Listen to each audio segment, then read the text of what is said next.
Todos os anos, os pais de Jesus iam a Jerusalém para a festa da Páscoa. Quando ele atingiu os 12 anos, foram a Jerusalém, segundo o costume da festa. Terminados os dias da festa, ao regressarem, o menino Jesus ficou em Jerusalém, sem que os seus pais soubessem. Pensando, porém, que ele estava entre os companheiros de viagem, andaram um dia inteiro e então começaram a procurá-lo entre os parentes e os conhecidos. E como não o encontraram, voltaram a Jerusalém à sua procura.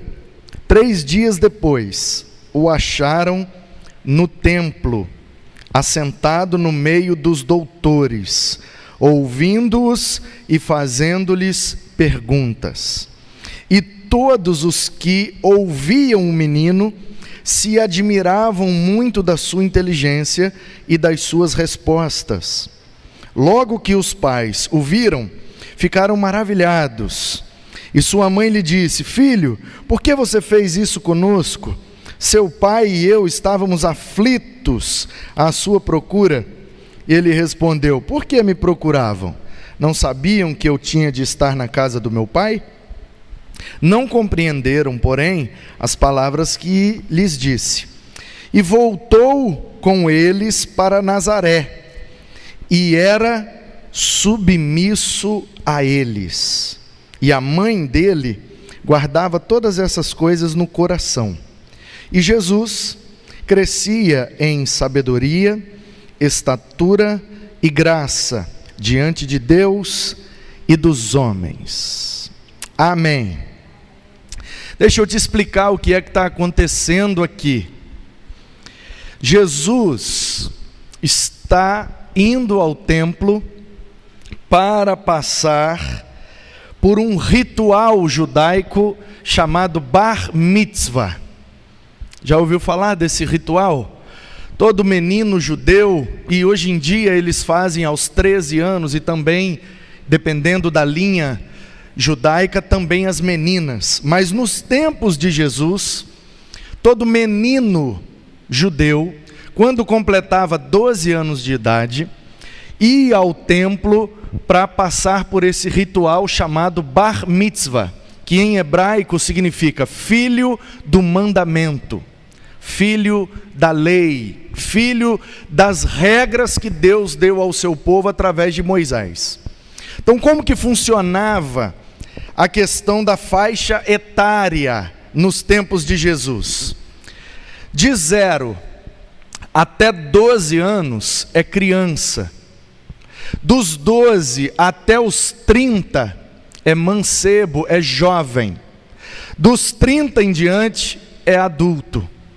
Era assim que era contada a idade no tempo de Jesus. Então, Jesus está aqui entrando na juventude. Eles não diferenciavam, como nós fazemos hoje, a primeira parte da juventude chamada de adolescência.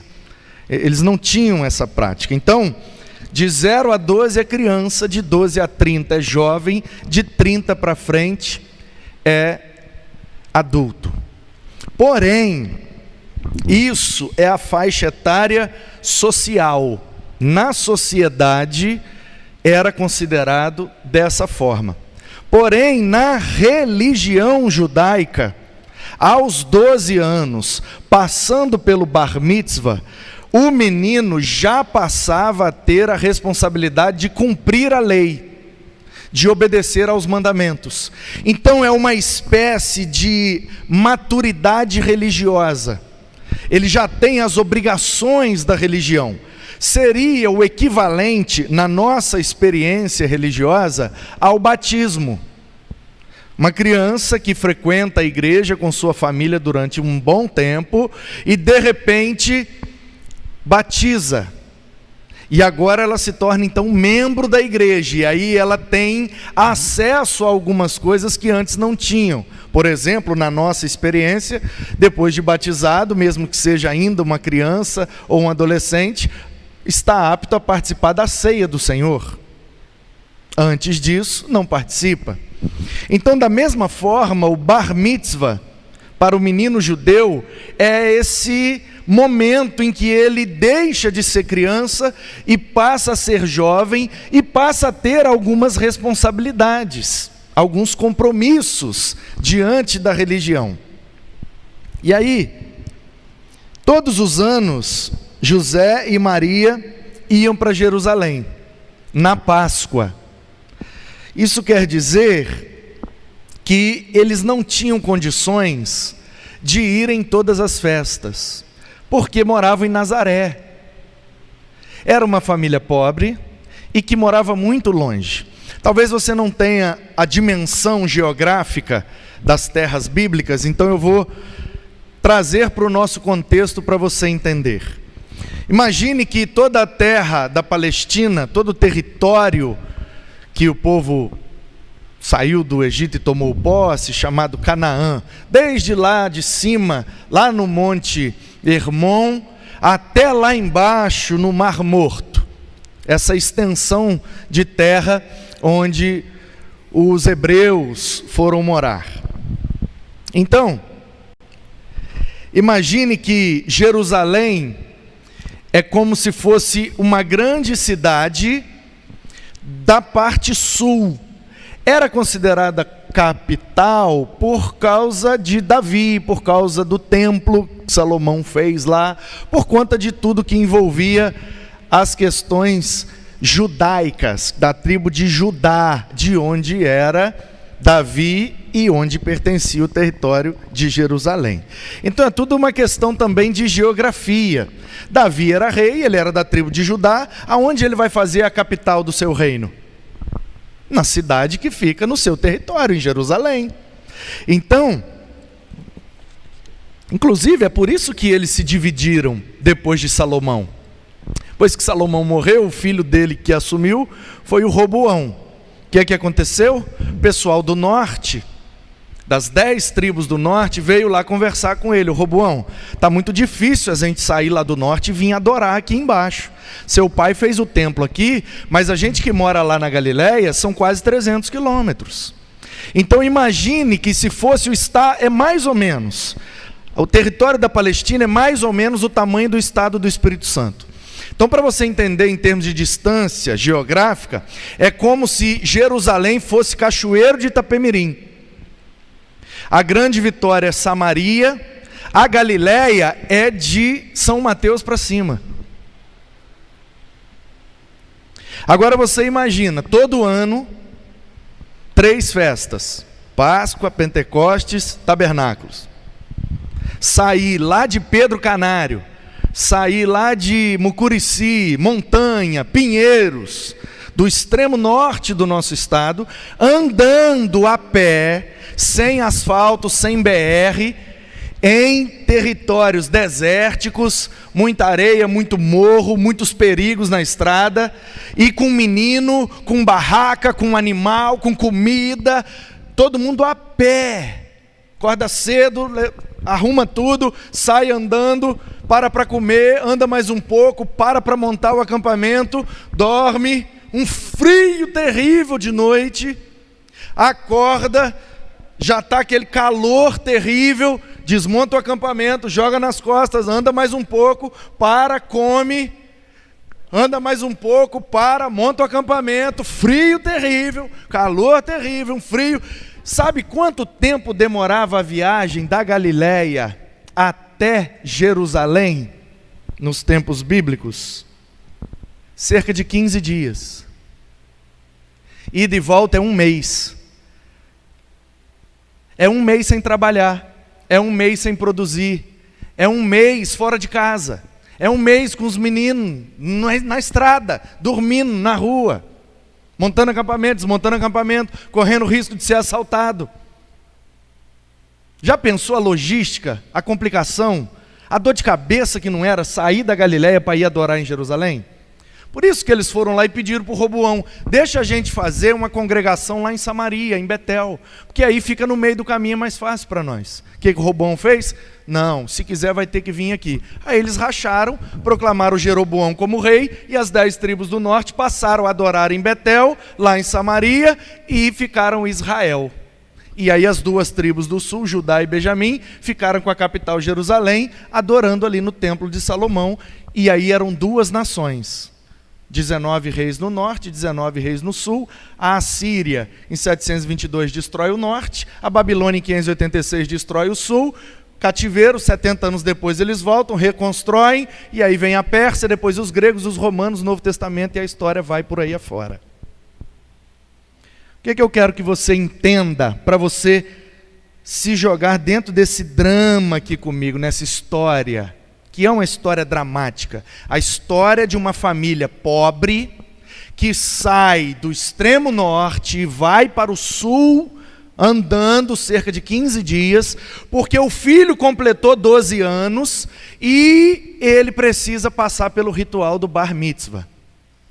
Então sai toda aquela caravana da Galileia, e eles vão juntos, chegam em Jerusalém. A festa da Páscoa durava geralmente uma semana, 7 dias, e aí o templo, você sabe, lá do lado de fora o pátio, de um lado o pátio das mulheres, do outro lado o pátio dos gentios, subiam-se os degraus, lá para o pátio dos homens, onde acontecia a adoração, e lá atrás de tudo, atrás do véu, o Santo dos Santos, onde só o sumo sacerdote entrava uma vez por ano para interceder pelo povo. E aí eles chegam lá em Jerusalém, com o mais novo jovem, Nazareno.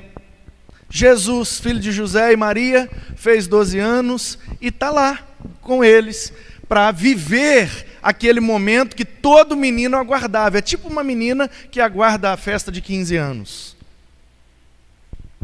Aquela expectativa, como é que vai ser, e aquele monte de gente, porque como era muito difícil ir para Jerusalém, nem todo mundo conseguia, então as pessoas que tinham menos condições, principalmente os da Galileia, deixavam para ir só na Páscoa, que era a mais importante. Então Pentecostes, se der a gente vai, se não der, não tem problema. Tabernáculo, se der, vamos, se não der, não tem problema. Agora a Páscoa a gente não pode perder, porque era a festa principal. Então a cidade de Jerusalém, dizem os historiadores, que nesse tempo tinha cerca de 100 mil habitantes. Só que na Páscoa subia para quase 1 milhão de pessoas. É tipo Guarapari, que tem 100 mil habitantes, mas vai lá no Réveillon, vai lá no Carnaval, é quase 1 milhão de pessoas, porque tem um evento que atrai gente de tudo quanto é lugar. A Páscoa era esse evento que atraía gente de tudo quanto é lugar. E aí eu fico imaginando aquele menino que foi no templo bem novinho para ser apresentado, com 8 dias, e depois não voltou mais. Foi para Galileia e não voltou mais. Os pais iam todo ano na Páscoa, ele não ia. Por quê? Por causa da logística que envolve, é muito difícil. E aí ele fez 12 anos, e com 12 anos agora ele tem que ir. Não é só que ele pode ir, ele tem que ir, porque com 12 anos tem que passar pelo Bar Mitzvah.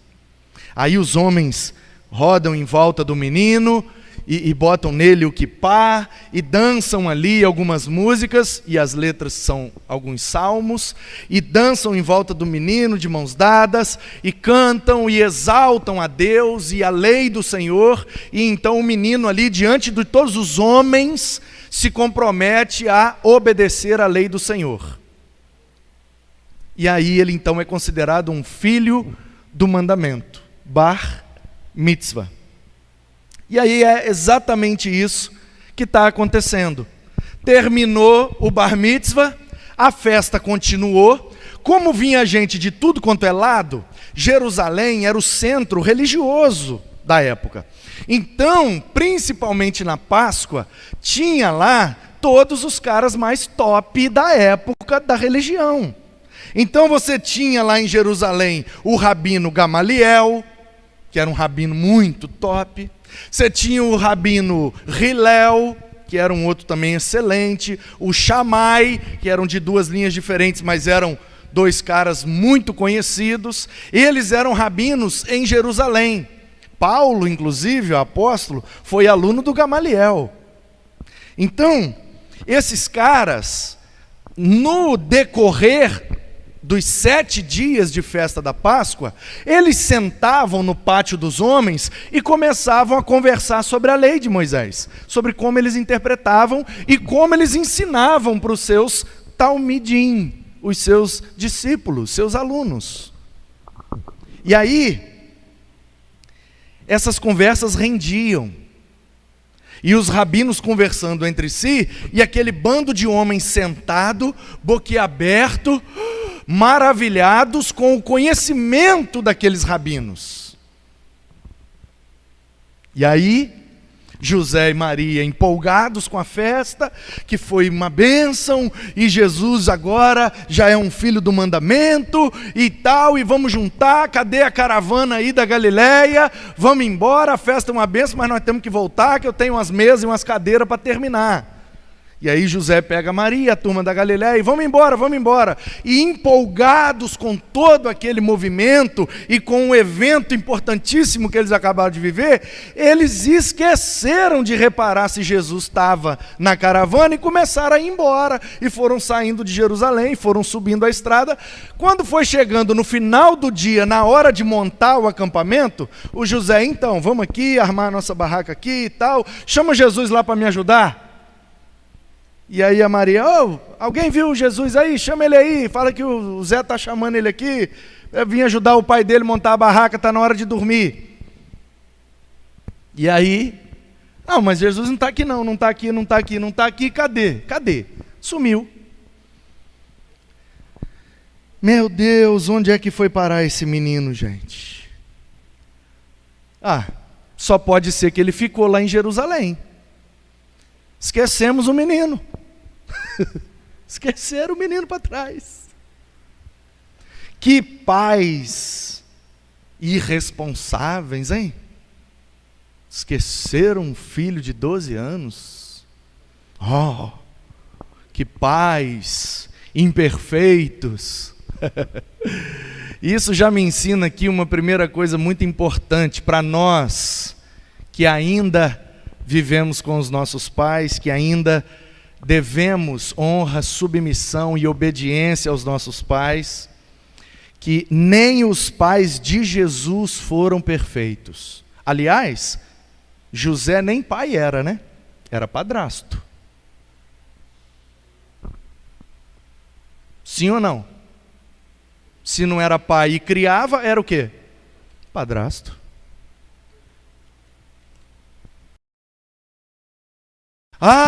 Eu sou assim porque minha família não é equilibrada. Eu sou assim porque meus pais não são perfeitos. Eu sou assim porque eu não tive pai e fui criado por um padrasto. Que vergonha na sua cara. Porque Jesus também foi criado por um padrasto. Jesus também era pobre e morava longe. E nem por isso ele foi um jovem problemático para os seus pais. Mesmo tendo pais imperfeitos, mesmo tendo sido criado por um padrasto, ele fez a vontade do seu pai que estava nos céus e que continua por toda a eternidade. Portanto, não fique dando desculpa esfarrapada de que você comete os erros que comete por causa das imperfeições dos seus pais. Os pais de Jesus também eram imperfeitos e ele ainda assim foi santo e agradou ao Pai em tudo. Porque você pode ter na terra um pai, ou um padrasto, ou uma mãe, ou tio, seja lá quem que cria você, pode ser imperfeito, mas no céu você tem um pai que é perfeito. E nós acabamos de cantar que ele nos adotou. Nós éramos órfãos, mas agora nós somos filhos. Então eu não posso olhar para a imperfeição dos meus pais terrenos. Eu preciso olhar para a perfeição do meu Pai celestial e preciso viver para agradar a Ele. Era isso que Jesus estava fazendo. Olha, vocês são imperfeitos e esqueceram de me levar com vocês. Mas eu não estou vivendo para agradar vocês, eu estou vivendo para agradar o meu pai. Por que vocês estavam me procurando? Vocês não sabiam que para agradar o meu pai eu tinha que estar na casa dele? E aí José e Maria voltam, procuram e de repente chega, onde é que Jesus está? No último lugar que eles foram procurar, por isso que demorou 3 dias. Porque o último lugar que José e Maria imaginavam que Jesus estivesse, era no meio dos doutores, dos rabinos. O menino tem 12 anos, gente. Acabou de passar pelo bar mitzvah. Onde é que vai estar esse menino? Brincando na rua. Não estava. Escondido em algum lugar, comendo bala, doce, porcaria. Não estava. Onde é que um menino de 12 anos vai estar? Enfiado numa bagunça, numa brincadeira qualquer. Não. Onde é que Jesus estava? Discutindo Bíblia com os professores de teologia. Com 12 anos de idade. Diz o texto, sabia mais do que os próprios doutores. Eu não sei Bíblia porque meus pais não sabem. Isso não é desculpa. E aí eu vejo aqui que Jesus estava com essa atitude, embora José e Maria tivessem errado, embora ele estivesse naquela situação toda constrangedora do momento, com essa atitude de ter ficado no templo, discutindo com os rabinos, os doutores, os mestres, e todo mundo maravilhado com o que aquele menino conhecia de Bíblia, e a Bíblia daquele tempo era a lei de Moisés, os profetas e os escritos. É o que a gente chama hoje de Antigo Testamento. Mas principalmente a lei de Moisés era o assunto principal das discussões nesses ajuntamentos no pátio dos homens. E aí, Jesus com 12 anos, começa a falar coisas que os próprios doutores nunca tinham pensado acerca da lei de Moisés. E de quem é a responsabilidade de ensinar a Bíblia para o menino? Primeiro, do pai. Segundo, do rabino da sinagoga onde ele congrega. Quando Jesus se levanta e começa a perguntar, e o texto diz, eles ficaram maravilhados com as perguntas, né? 47. Todos os que ouviam o menino se admiravam da sua inteligência e das suas respostas. No 46 diz que ele ouvia e fazia perguntas. Aí no 47 diz que todo mundo se admirava com as respostas. O que é que eu entendo? Ele fez perguntas que nem os doutores sabiam responder. Aí ele mesmo deu a resposta. E ficou todo mundo de boca aberta. Como é que esse menino sabe isso?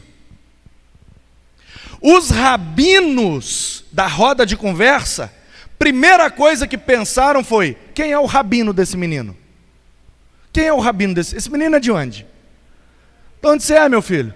Eu sou lá de Nazaré. Quem é o rabino de Nazaré, gente? O rabino de Nazaré é o fulano de tal. Fulano de tal? Que bênção, hein? Que trabalho maravilhoso esse rabino está fazendo em Nazaré. Como que lá em Nazaré pode vir alguma coisa boa de Nazaré? E de repente esse menino aparece sabendo Bíblia com essa profundidade? O rabino está fazendo um excelente trabalho. Ao demonstrar que conhecia as Escrituras, Jesus está honrando o seu líder espiritual, ele estava honrando o seu rabino. E em segundo lugar, além dos rabinos, os homens que estavam ali, admirados com o que Jesus sabia das Escrituras, também tinham uma pergunta na sua mente. E a pergunta era, quem é o pai desse menino? Quem é o pai desse menino que ensinou a lei desse jeito? É o José, carpinteiro, lá de Nazaré. Quem é? Eu tenho que conhecer esse José. Que metodologia ele está usando? O que ele está fazendo com esse menino? Que o meu não lê Bíblia, o meu não estuda Bíblia, o meu não decora a Bíblia, o meu é uma dificuldade danada até para levantar da cama, para lavar uma louça, arrumar uma cama, não quer fazer nada, não quer estudar, não quer nada, só quer jogo. Como é que o José conseguiu que esse menino soubesse tanta Bíblia? E aí eu fico imaginando quando José entra, olha que cena, O José está totalmente constrangido, porque ele é padrasto do menino e esqueceu o menino para trás. E ele está chegando na cena envergonhado. E ao mesmo tempo os olhares dos outros homens para ele é um olhar de admiração. Você é o pai desse menino? Rapaz, que bênção esse menino. Aí ele vai do constrangimento à honra, de 0 a 100 em 1 segundo. Quando ele recebe os olhares de admiração, ele fala: o que está acontecendo? Rapaz, esse menino sabe muito das escrituras. Você está de parabéns, você fez um excelente trabalho com esse menino. Que coisa maravilhosa, parabéns pelo seu filho, parabéns. E aí o cara que chega todo constrangido, porque cometeu um erro, é agora honrado como pai, por causa da atitude correta de Jesus. Ô jovem que está me ouvindo, não importa a imperfeição dos seus pais, se você agradar a Deus, você vai trazer honra para a vida deles. A Bíblia diz que o primeiro mandamento com promessa é: honra teu pai e tua mãe. E como é que a gente honra os nossos pais? Fazendo aquilo que é correto, gerando admiração.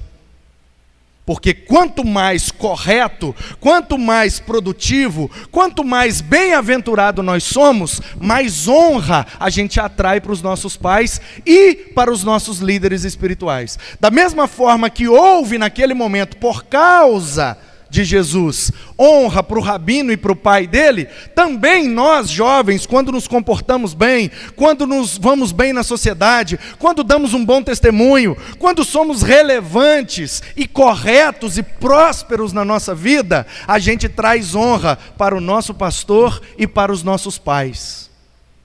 De que igreja é esse menino? Esse menino é diferente. Eu já conheci muito adolescente evangélico, mas esse aí é diferente.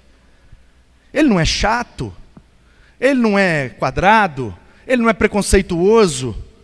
De que igreja é esse menino? Ele é de Novo México, pastor Neemias Taylor, tinha que ser, ovelha do pastor Neemias, uma bênção. É assim que as pessoas falam. Agora, imagine esse jovem dando um mau testemunho, sendo chato, preconceituoso, quadrado, intransigente, legalista e mais afastando as pessoas de Deus do que atraindo para a graça do Senhor. Primeira coisa, de que igreja que é esse rapaz? Deve ser de Guaranhões.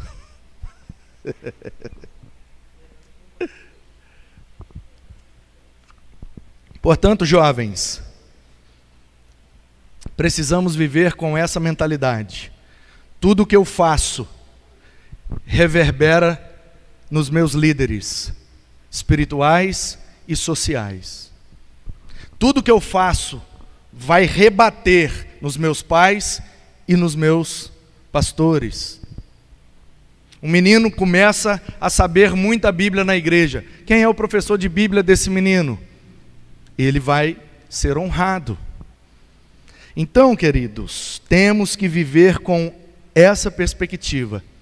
Fazer as coisas para atrair honra e admiração aos nossos pais e aos nossos pastores, nossos líderes de maneira geral. E o que mais chama a minha atenção e que dá o título dessa mensagem é o versículo de número 51. Depois que aconteceu tudo isso, então José: vamos filho, vamos embora. Acabou a festa e tal, a gente já estava indo embora, esquecemos você. E aí eles vão saindo com Jesus, e a Bíblia diz que voltou Jesus com eles para Nazaré, e era submisso a eles. Aí eu fico me perguntando, Jesus era perfeito, santo, conhecia a Bíblia como ninguém, deu esse ótimo exemplo, honrou seu pai, honrou seu rabino, honrou sua fé, sua religião e principalmente o seu pai que está nos céus. Acertou em tudo. O menino perfeito era submisso aos seus pais, mesmo diante da imperfeição dos seus pais. Seus pais acabaram de cometer um grande erro com ele, esqueceram ele para trás. E qual foi a reação dele? Se revoltar? Se rebelar? Ai, vou fugir! Ah, vou morrer! Ah, cria vergonha nessa cara, velho. Qual foi a reação de Jesus diante do erro dos seus pais? Era submisso a eles. E a minha pergunta então é: se Jesus, que era perfeito, era submisso aos pais, por que que eu, que sou imperfeito, não posso ser submisso aos meus? Se Jesus, que era perfeito, provavelmente sabia mais Bíblia do que o rabino dele, mas era submisso ao seu rabino e trouxe honra para ele.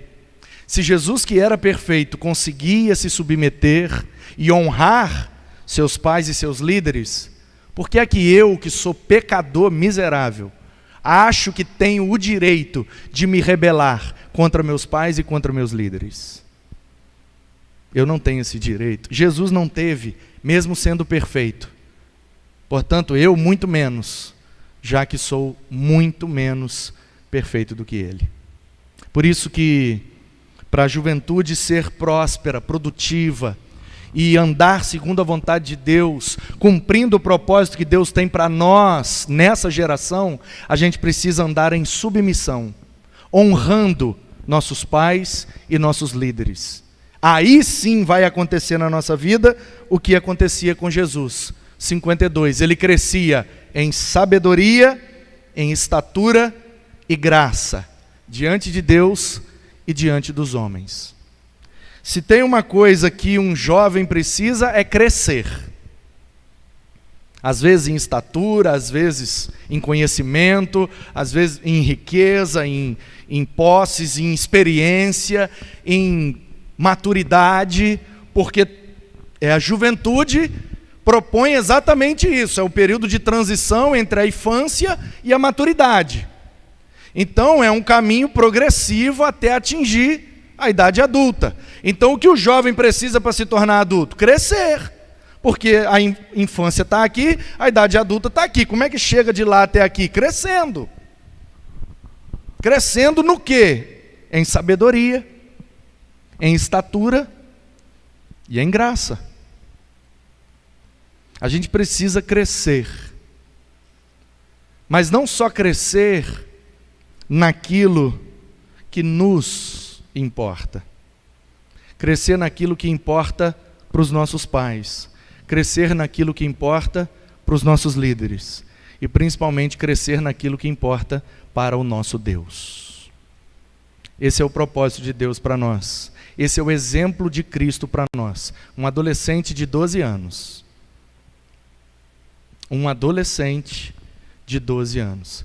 Ah, mas ele é o Filho de Deus, ele é Deus encarnado. Sim, mas diz Paulo aos Filipenses que ele abriu mão de sua glória, ele esvaziou-se da sua glória. A palavra grega é kenosis. Kenosis é a ideia de vácuo, um esvaziamento total, o vácuo completo, kenosis. O que é que isso significa? Ele abriu mão da sua divindade. Não que ele deixou de ser Deus, mas ele abriu mão porque ele precisava ser 100% humano para cumprir o propósito de ser o nosso Salvador.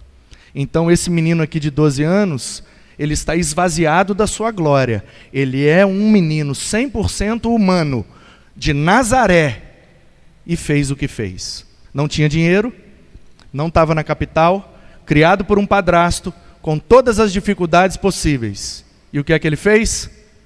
Honrou seus pais, honrou seus líderes e honrou o seu Deus. É isso que a gente tem que fazer. É assim que a gente tem que viver, para a glória do nosso Deus, em nome de Jesus. Amém.